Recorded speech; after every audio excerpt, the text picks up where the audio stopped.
মানুষের জীবন সুখ দুঃখ, প্রাপ্তি বঞ্চনা ও নানা পরীক্ষার সমন্বয়ে গঠিত। কখনো রোগ, দারিদ্র্য, প্রিয়জন হারানোর বেদনা কিংবা জীবনের অনিশ্চয়তা মানুষকে হতাশ করে তোলে। এমন কঠিন সময়েই ইসলামের অন্যতম গুরুত্বপূর্ণ শিক্ষা সবর মানুষের জন্য শক্তি ও আশার উৎস হয়ে ওঠে। ইসলামে সবর শুধু কষ্ট সহ্য করার নাম নয়, বরং আল্লাহর প্রতি আস্থা রাখা, তার আদেশ নিষেধ মেনে চলা এবং বিপদের সময় ধৈর্য ধারণ করার নাম।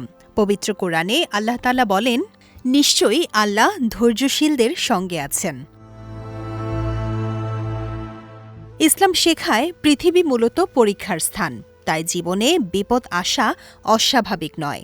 কোরআনে বলা হয়েছে, ভয়, ক্ষুধা, সম্পদ ও জীবনের ক্ষতির মাধ্যমে মানুষকে পরীক্ষা করা হবে এবং ধৈর্যশীলদের জন্য রয়েছে সুসংবাদ।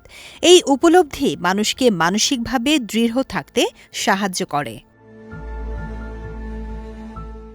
ধৈর্য অর্জনের অন্যতম উপায় হল সালাত ও দোয়ার মাধ্যমে আল্লাহর সাহায্য চাওয়া।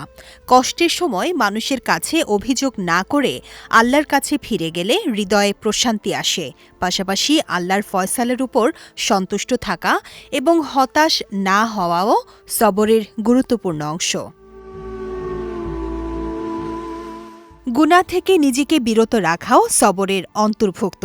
অনেক সময় মানুষ বিপদে পড়ে ভুল পথে সমাধান খোঁজে, কিন্তু প্রকৃত মুমিন কষ্টের মধ্যেও আল্লাহর সীমারেখা অতিক্রম করে না। নবী ইউসুফ আলাইহিওয়াসাল্লাম কঠিন পরীক্ষার মধ্যেও গুনাহ থেকে দূরে ছিলেন, যার ফলে আল্লাহ তাকে মর্যাদা দান করেছিলেন। সবরের প্রতিদান সম্পর্কে পবিত্র কোরআনে বলা হয়েছে, ধৈর্যশীলদের তাদের প্রতিদান পূর্ণরূপে দেয়া হবে হিসাব ছাড়া। তাই মুমিন জানে, দুনিয়ার কষ্ট সাময়িক হলেও সবরের পুরস্কার চিরস্থায়ী।